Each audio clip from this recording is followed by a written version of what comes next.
What do you think all the people who are watching this, including me, young people should do so that we could convince more people to help other people?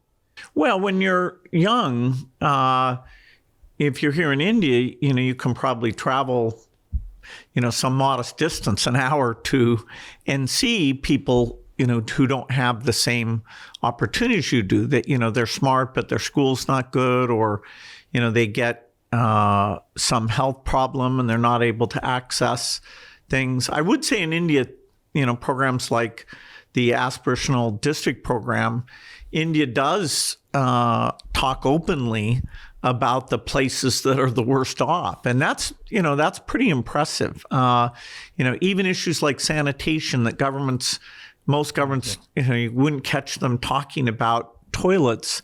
Yeah.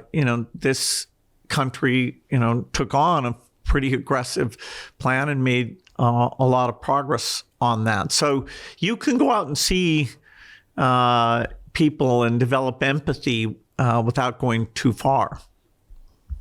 And you spent hours and hours and days in this country.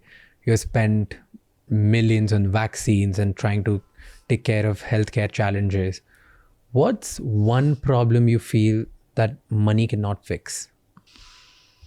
There's a lot of talk about obesity. And, when I saw the prime minister, he was talking about various yoga type things that, people would adopt those.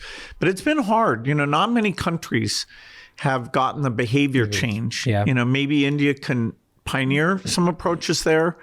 But, frankly, and I'll sound like a technologist, the most promising thing is actually, a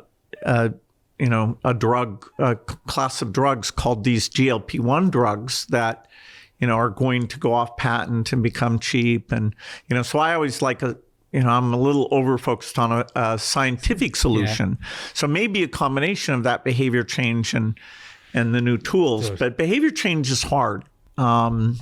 We haven't succeeded in that as much as we'd like to.